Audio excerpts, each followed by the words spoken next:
Bienvenue sur le podcast Demande à maman, votre podcast qui explore sans détour les différentes formes de charge mentale pour prévenir votre burn-out ou dépression auprès de vous, chères auditrices. Nous sommes en octobre et quand nous enregistrons aujourd'hui et que nous allons diffuser cet épisode, donc nous avons décidé avec Charlotte de, de, de parler d'un sujet qui n'est pas toujours facile. Nous considérons que c'est de notre devoir, de notre mission, de parler de cet octobre rose, sans tabou et avec notre subtilité, bien entendu, habituelle. Avant de vous dévoiler l'invité du jour et de laisser la parole à Charlotte avec moi, je vous propose de partager cet épisode autour de vous et de nous soutenir avec des étoiles et avis sur Apple Podcast. Voilà, l'introduction est faite. Je peux passer au vif du sujet et, avant tout, dire salut Charlotte. Salut Boutaina. J'ai tout lancé d'une traite. J'espère que j'ai réussi à respirer avec ça. Alors aujourd'hui, nous allons recevoir Dr Lydia Delrieux, chercheuse à l'Institut Curie. Bonjour Lydia. Bonjour.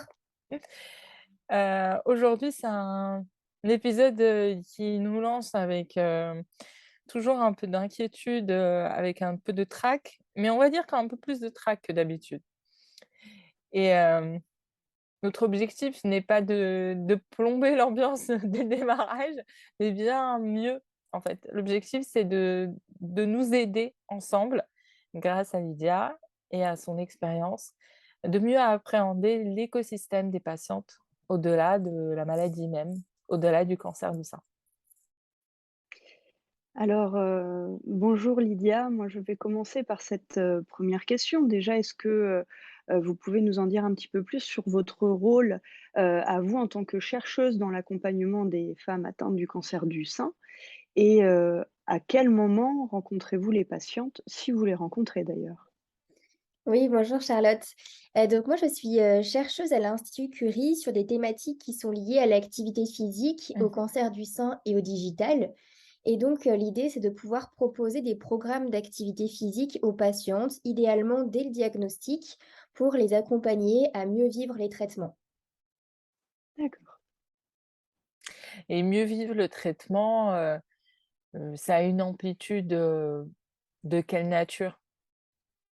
C'est une amplitude assez large parce que le bénéfice numéro un de l'activité physique, c'est de réduire la fatigue des patientes, durant les traitements et en même temps, on sait que l'activité physique peut aussi réduire les complications, par exemple, le risque de toxicité des traitements aussi.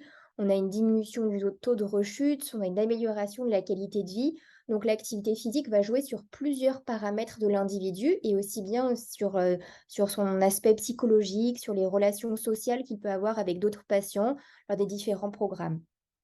Mmh. Et C'est oui, vas-y Charlotte.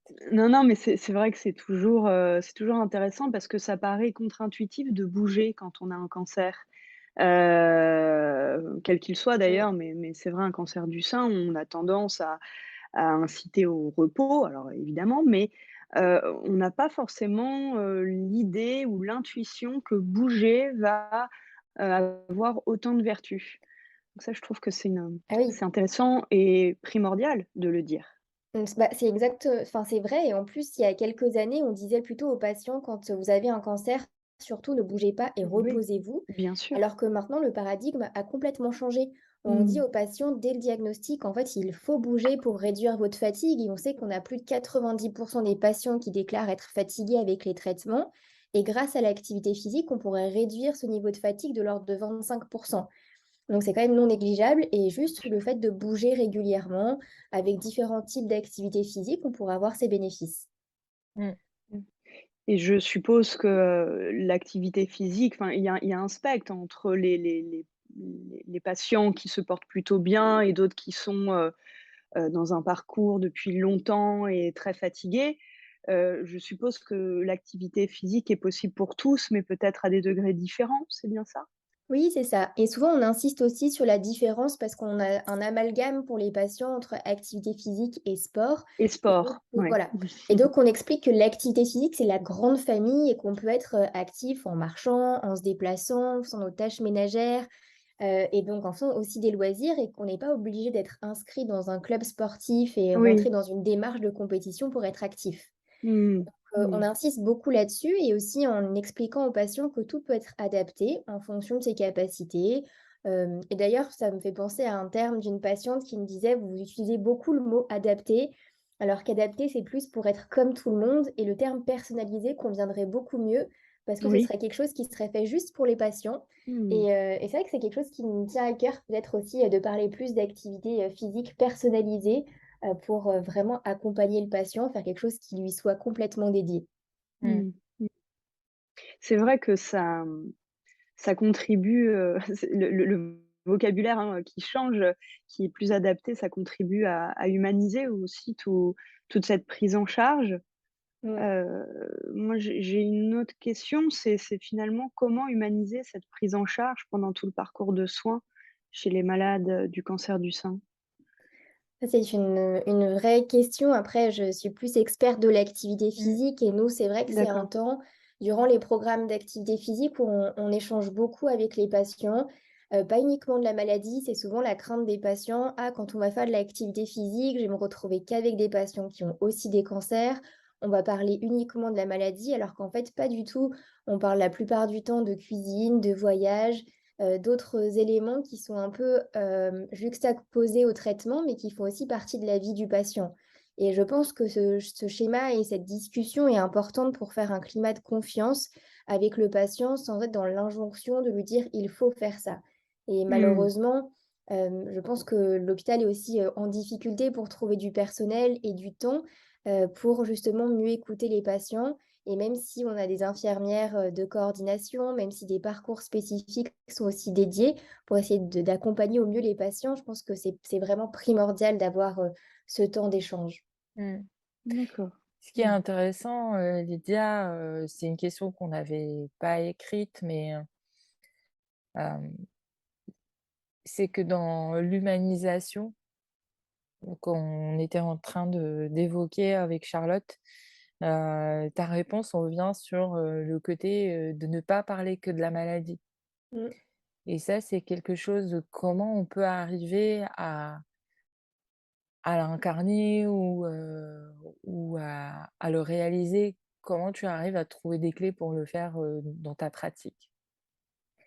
Je pense que j'ai eu une belle expérience, quand j'étais étudiante. J'ai entraîné des déficients intellectuels et en fait, ça m'a appris une grande leçon, c'est qu'en fait, on a tous une porte d'entrée et que parfois, en fait, on va essayer à plusieurs endroits d'essayer de communiquer, de faire passer un message et ça ne va absolument pas marcher. Et donc avec, en faisant preuve vraiment de délicatesse, de finesse, en reposant les questions autrement, et ben, parfois, on arrive à faire passer des messages justement aux patients, à discuter. Et je pense que déjà pour commencer, avoir un temps d'écoute. Écouter ce que le patient a à nous dire, c'est primordial. Et parfois, il va nous parler de maladie et en fait, parfois, on va tout simplement se rendre compte que ce qui l'impacte le plus, c'est peut-être son entourage, l'impact de la maladie sur son entourage ou peut-être sur, la vision que les autres ont d'elle.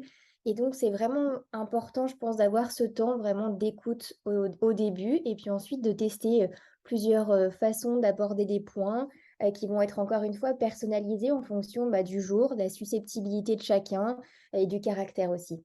En tout cas, c'est comme ça que j'essaye de Mmh. faire avec les patients que je suis, vraiment avoir un temps d'écoute et surtout dédramatiser les choses en essayant de, voilà, de prendre les choses avec un côté positif, en essayant de trouver des bons mots, en étant là quand il faut écouter et puis parfois, bah, parler aussi quand les personnes ont besoin d'avoir des explications ou parfois même parler d'un autre sujet.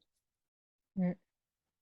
Ouais, c'est vrai que cette écoute, ce qu'on appelle, en thérapie, enfin l'écoute active, hein, Mmh. l'écoute empathique, moi je trouve que ça fait partie du traitement, quelle que soit la maladie d'ailleurs.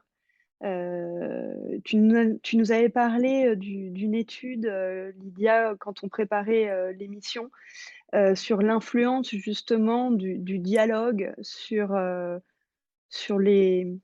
bien-être des patientes. Je ne sais pas si tu te Oui. souviens? Oui, Est-ce que tu effectivement, en pourrais fait, nous en dire plus? donc il y a une étude qui est sortie, donc il y a quelques mois et qui montrait justement que juste le fait de poser la question aux patients, en fait: «Comment vous allez?», on améliore la qualité de vie des patients et en fait, c'est je pense enfin, l'étude dit tout. C'est qu'il faut Mmh. prendre le temps de poser cette question aux patients parce qu'il est souvent submergé par plein d'informations. Parfois, en plus, le cerveau va se couper à un moment, dans la discussion. Donc le patient pense avoir, oublié des informations, qu'on lui a pas tout divulgué non plus. Mais en fait, c'est juste que le cerveau, bah, il se met aussi en mesure de protection et donc Mmh. il faut avoir, bah, d'autres moments pour rediscuter avec, le patient, savoir ce qu'il Ouais. a compris et surtout savoir, en fait, comment il va. Oui. Mmh. Absolument. Mmh. Hem, tu nous avais parlé, là, tu nous as parlé aussi de l'entourage. C'est vrai que, une patiente, c'est aussi son entourage. Il y a des aidants autour, Mmh. qui sont souvent, pas vraiment pris en compte. Alors déjà, comment les aidants peuvent aider? Et autre question, comment aider les aidants? Parce que eux aussi, je trouve, font partie du processus de guérison, en tout cas de rémission. Oui, c'est une très, très bonne question et heureusement, donc là, depuis quelques années, on essaye de prendre plus en compte justement le rôle des aidants dans la prise en charge des patients.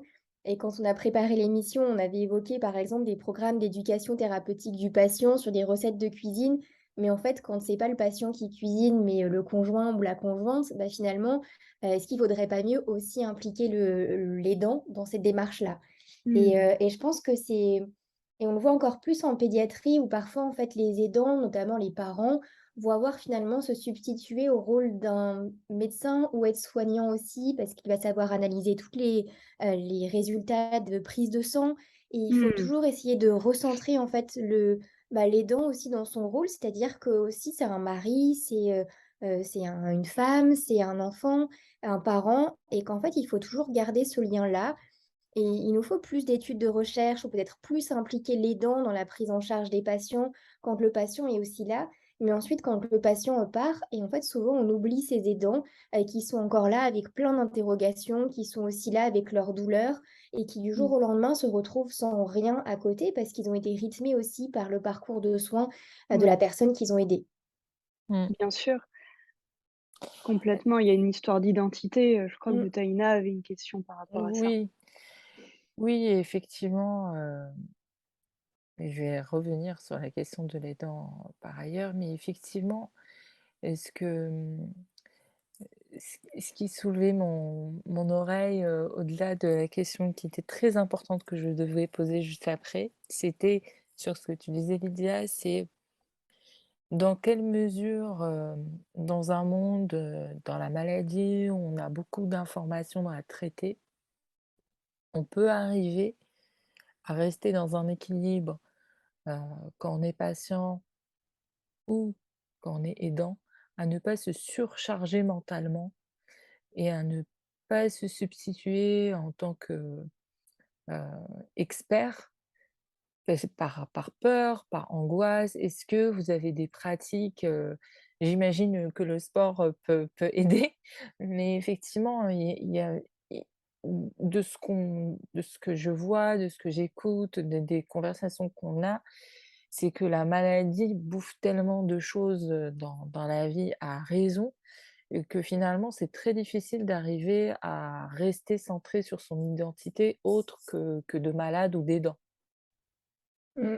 Je sais pas si ma question est claire comme ça posée. Si, si, mais c'est une vraie question et je pense que on essaye d'accompagner au mieux avec des soins de support les patients, à même les aidants avec, même pour certains qui pourraient en avoir, envie et besoin des consultations avec des psychothérapeutes. Il Mmh. faut pas voir le Mmh. côté négatif forcément de ces mesures-là, mais peut-être comme des personnes qui seront aussi plus à même de pouvoir apporter les bons mots, les bonnes paroles ou même juste une oreille attentive pour les différents, soucis évoqués et c'est vrai que je le vois au quotidien quand je suis avec des patients, la charge mentale du patient qui parfois, quand on a des femmes jeunes, sont à la fois une patiente, sont aussi une maman, une épouse et en fait, on se voit les patients qui se retrouvent dans des situations qui sont très difficiles pour elles à gérer parce que le mode de vie déjà, des femmes en général n'est pas toujours, évident avec la charge mentale qui nous est imposée ou qu'on s'impose aussi et encore plus face à la maladie, c'est difficile de tout gérer et de tout porter sur ses épaules. Malheureusement, j'ai pas de réponse à Oui. apporter là-dessus, hormis peut-être qu'effectivement, quand on voit les patients dans le contexte de l'activité physique, on les voit se défouler, on les voit échanger. Parfois, elles vont aussi évoquer peut-être, des problèmes qu'elles ont pu rencontrer, mais qui sont pas forcément que liés à la maladie en elle-même. Par exemple, la garde d'enfants quand, des femmes Mmh. sont jeunes et qu'elles se retrouvent en chimiothérapie le jour d'un enfant malade. Donc vraiment, c'est des petits conseils qu'elles peuvent aussi, se donner, Mmh. et ça, je pense que pour que les patients puissent aussi discuter entre eux, faire des groupes communautaires, je pense que c'est quelque chose qui serait important et qui pourrait être, intéressant. Et puis après, bah, la place des aidants, je pense qu'ils ont plein de questions, plein d'interrogations et parfois la discussion entre un aidant et le patient n'est pas forcément toujours idéale parce que l'aidant, Mmh. il doit être fort, il doit être, un peu le pilier et en fait, il a le droit aussi de craquer et d'être triste et d'avoir des interrogations. Et ça, c'est vrai que je pense que c'est une vraie question et nous, par exemple, en termes d'activité physique, on a peu de programmes qui existent pour les aidants. Alors qu'on Mmh. aurait tout intérêt aussi à les accompagner parce que c'est aussi un parcours, un marathon pour eux aussi dans l'accompagnement qu'ils vont avoir au quotidien. C'est pour le coup, c'est très marrant parce que,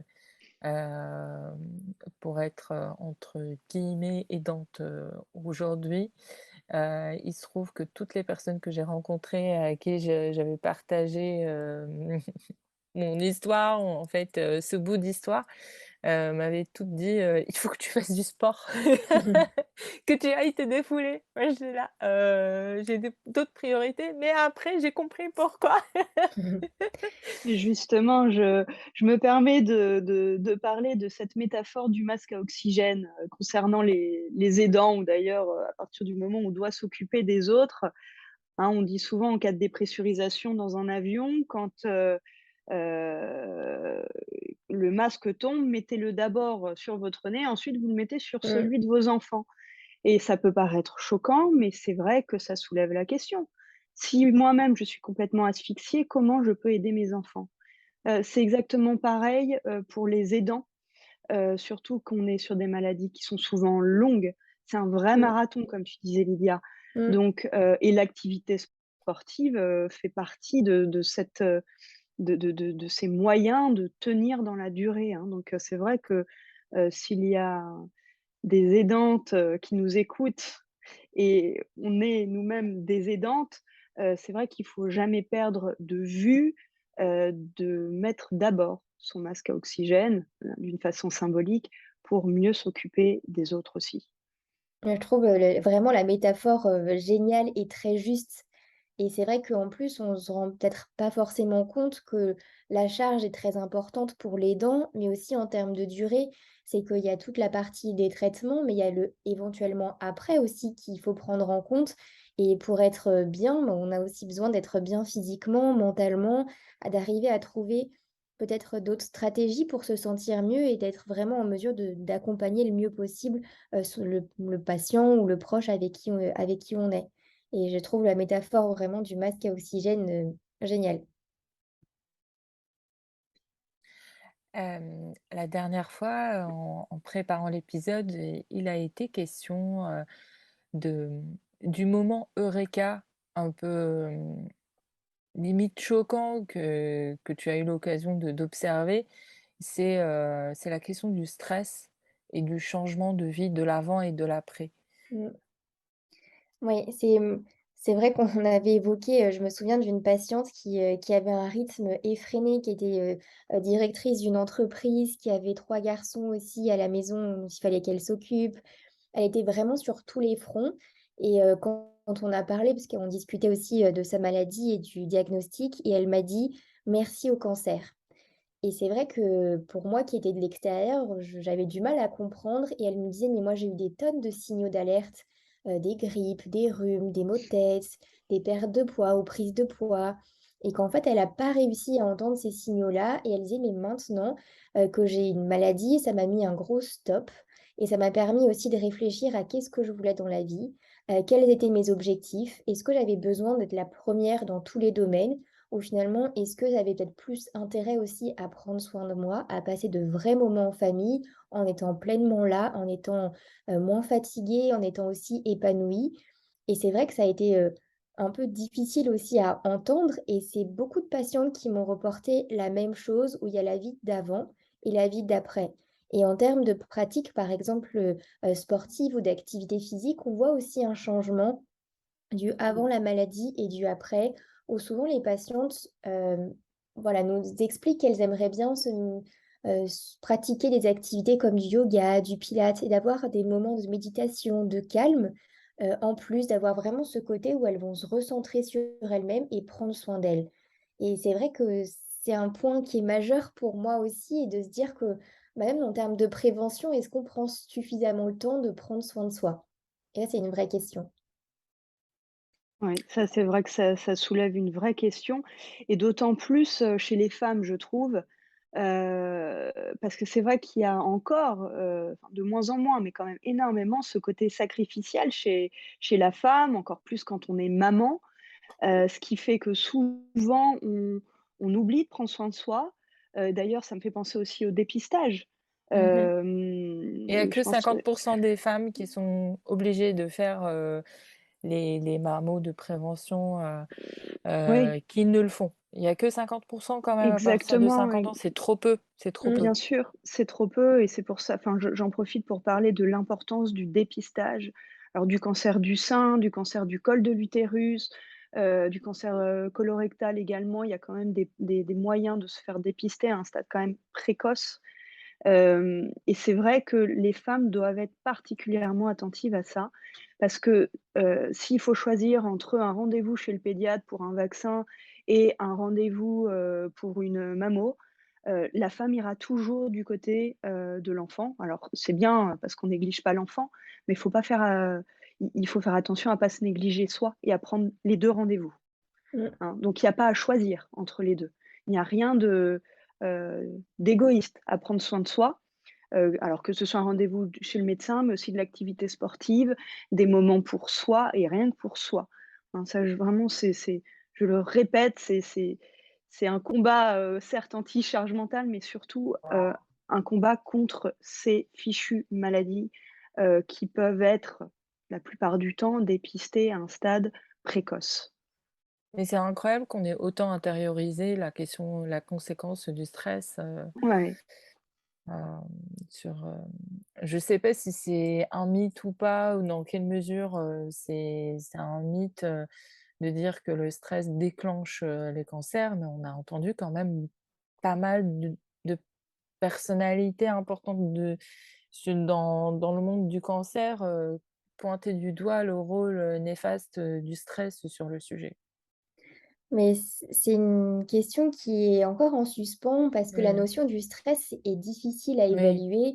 Mmh. Par exemple, si le matin on renverse son café, généralement notre niveau de stress est un petit peu augmenté et si dans la même journée on a une augmentation, bah, finalement le stress a bien diminué. Mmh. Et en fait, on a de telles variations qui sont individuelles, que c'est pas forcément facile de voir quel est l'impact du stress, qu'on a tous une perception et une Oui. habitude au stress qui va être différente. On pourrait Des éventuellement compétences aussi oui, d'autorégulation. complètement. On a aussi des stratégies où parfois les Mmh. personnes arrivent à se mettre dans un état presque d'hypnose pour arriver à mieux gérer leur stress. Elles ont des stratégies et d'autres, au contraire, qui font peut-être partie de leur personnalité aussi, ont plus de mal à gérer des événements qui vont être stressants. Donc c'est vraiment une question qui est très complexe et c'est vrai que Mmh.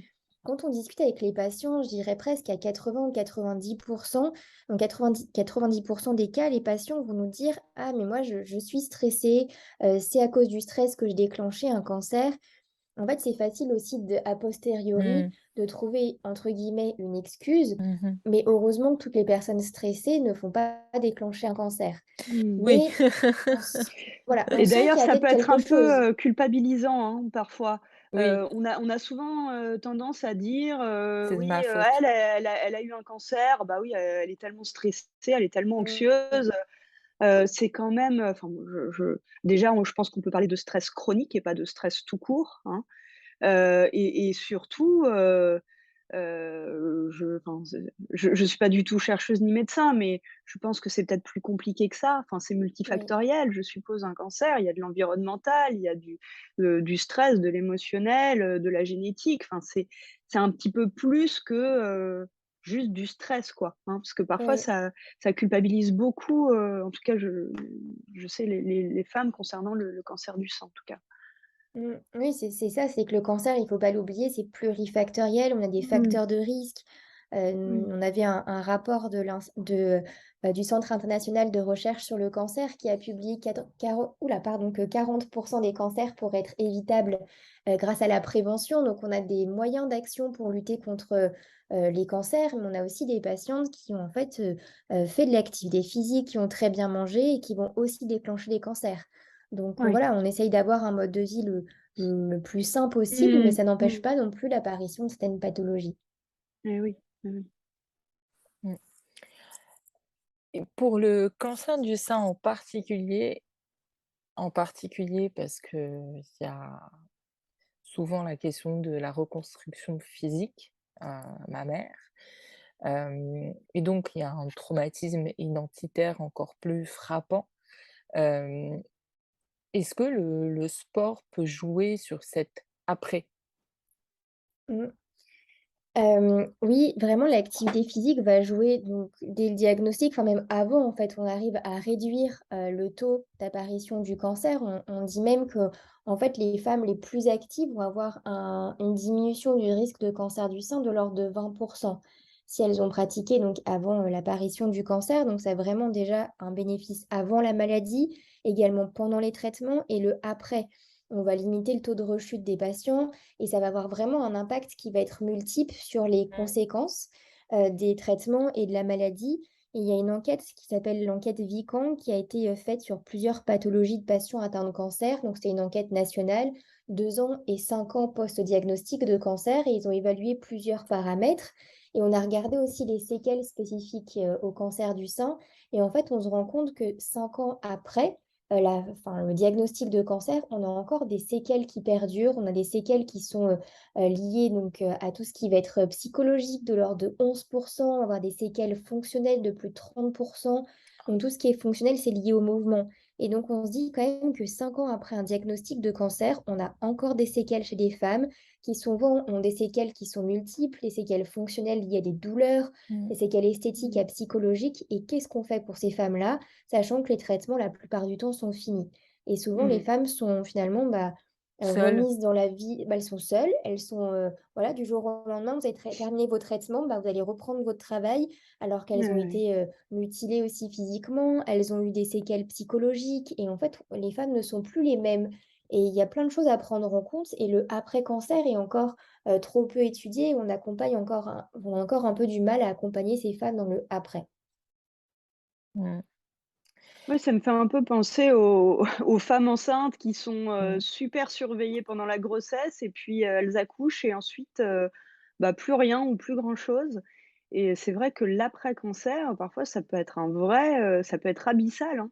Mmh. Quand, voilà, on ne sait pas quoi faire, on ne sait pas où aller, puis on n'a plus forcément d'ailleurs de rester dans cette même vie parce que ça fait bouger évidemment plein de choses, enfin, c'est un énorme remaniement, et physique et psychique, quoi, donc c'est Mmh. vrai qu'il y a du boulot encore aussi sur l'après, ouais.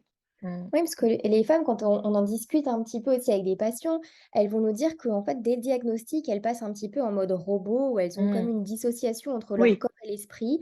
Et donc Mmh. voilà, c'est, traitement tel jour, prise de sang tel jour.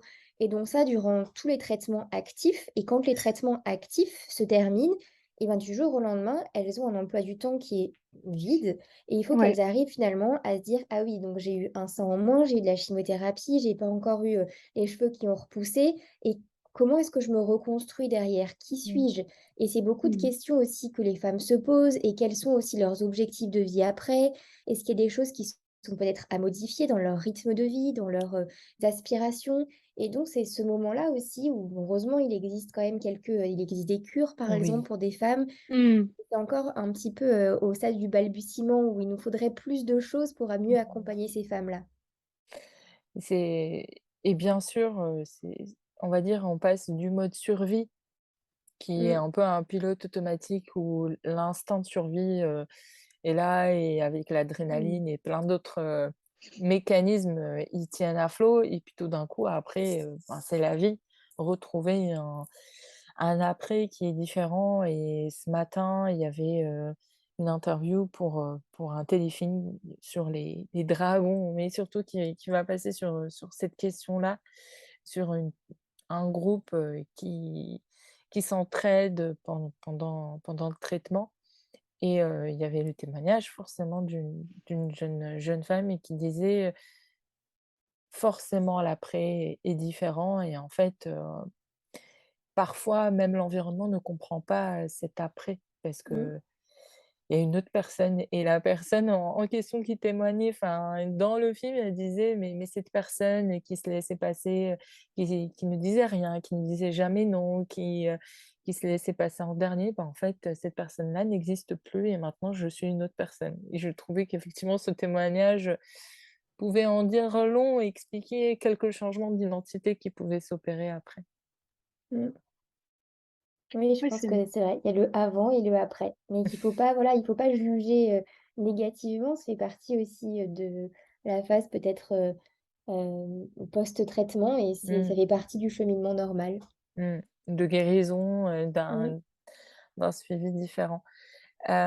Lydia, qu'est-ce que tu nous proposerais aujourd'hui comme piste, d'amélioration, que toi tu enfin, sur tes travaux sur lesquels tu souhaites travailler ou que tu souhaites, explorer pour la suite? Donc en termes de travaux, on a un projet avec, l'Institut Curie qui s'appelle le projet DigiFit, qui vise à équiper plus de 800 femmes traitées pour un cancer du sein avec des montres connectées. On parlait d'humanisation au début et en fait là, c'est vraiment pas le but de remplacer une présence humaine, mais juste de voir en fait ce qui se passe en dehors de l'hôpital, dans le mode de vie des patients, dans son environnement. Parce qu'on se doute bien qu'en fait les traitements vont impacter le mode de vie des patients. On se doute bien aussi que la réciproque peut être vraie, c'est-à-dire que si un patient peut-être dort bien, s'il est très actif, il va mieux tolérer les traitements. Mais ça reste des intuitions et il nous manque des preuves Mmh. objectives pour ça. mmh, mmh. Donc, on a ce gros projet qui viseront à mieux comprendre, à faire des profils digitaux, à essayer d'arriver aussi peut-être à terme à faire des modèles de prédiction pour qu'à terme, Génial. les médecins puissent se dire, ben voilà, il y a une femme qui arrive, qui a un diagnostic de cancer du sein, et le médecin serait capable de prédire si la patiente va avoir par exemple une détérioration de sa qualité de vie, peut-être avoir des toxicités de certains traitements, de façon à mieux l'orienter avec vraiment une orientation avec des soins de support qui seraient personnalisés. Par Mmh. exemple, un patient qui serait à risque de toxicité digestive, il pourrait y avoir un intérêt à le renvoyer vers les soins de support avec un service diététique, par exemple. Mmh, Une mmh. personne qui va avoir, très peu qui va avoir une chute de son niveau d'activité physique, qui a beaucoup de douleurs, Mmh. bah, peut-être que lui Protéines. de l'orienter, voilà, vers avec un apport peut-être nutritionnel, plus Mmh. de l'activité physique.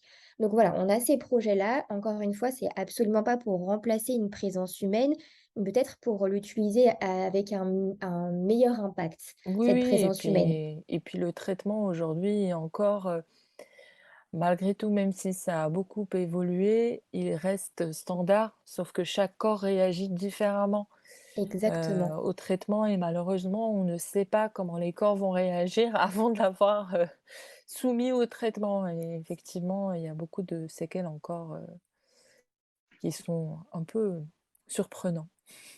Oui et puis même, voilà, on parlait tout à l'heure aussi des aidants et c'est quelque chose Mmh. c'est un projet qui me tiendrait aussi à cœur, peut-être dans d'autres projets de recherche, d'arriver, à comprendre et à essayer de faire du lien aussi, Mmh. entre les aidants et le patient. Pourquoi pas dans des, défis d'activité physique où on pourrait avoir un mélange entre un aidant, plus, le patient qui pourrait être aussi très pertinent et on le voit, je me souviens, pendant mon étude de thèse, j'avais aussi une étude avec des montres connectées et on avait une patiente de plus de 78 ans qui avait sa famille à proximité et le soir, quand elle avait pas sa petite étoile parce qu'elle avait atteint son objectif, elle demandait, sur son groupe WhatsApp famille à tout le monde de descendre pour l'accompagner faire ses pas à Mmh. 20 heures afin d'avoir son étoile.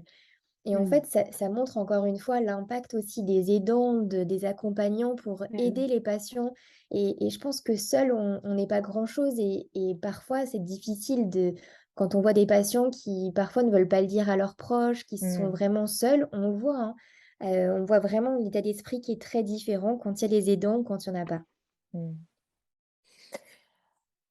Hem, Merci Lydia, parce que c'était pas un sujet facile pour nous 2. J'espère quand même que ça sera intéressant pour nos auditrices. Nous, pour nous, ça l'est été. C'est un sujet qui est parfois porteur de beaucoup d'angoisse et il est important de décaler le regard et d'y apporter aussi de la douceur et de la joie de vivre et c'est ce que tu nous as permis de faire aujourd'hui.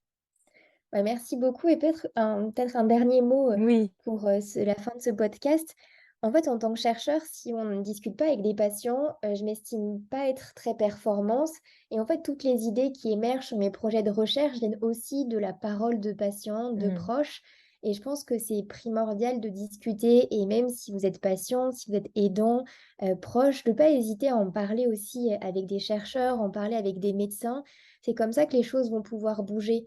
Mmh. Parfois, vous avez peur de parler de certains peut-être problèmes, le fait de ne pas avoir, de personnes à qui parler en dehors peut-être, du cercle familial, mais en fait d'en parler aussi, à la structure, c'est important pour qu'on puisse faire bouger les choses et ne serait juste avoir, conscience des difficultés qui sont rencontrées. Donc, voilà, c'était peut-être, ma Mmh. petite phrase de chercheur, mais pour dire que voilà, sans les patients, je suis rien et que c'est aussi, grâce à vous qu'on arrive à faire bouger les choses et en échangeant qu'on on peut faire changer aussi les choses. Merci beaucoup Lydia, c'était Merci Lydia, merci. un joli mot de fin parce que pour le coup, on voit bien que on a toujours peur de ce lieu-là et quand on arrive dans ce lieu, on se sent tellement écrasé que oui, hem, aller en parler, ça peut apporter beaucoup de paume au cœur et surtout quand on se dit que ça peut aider les autres, Mmh. c'est très important. Merci Lydia. Merci beaucoup à vous 2. Merci beaucoup Lydia.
Voilà, c'était tout pour nous avec Charlotte et moi-même, Bettina, et nous allons prendre le temps là pour remercier chaudement Lydia pour cette interview sans langue de bois et pour vous remercier pour votre écoute jusqu'au bout.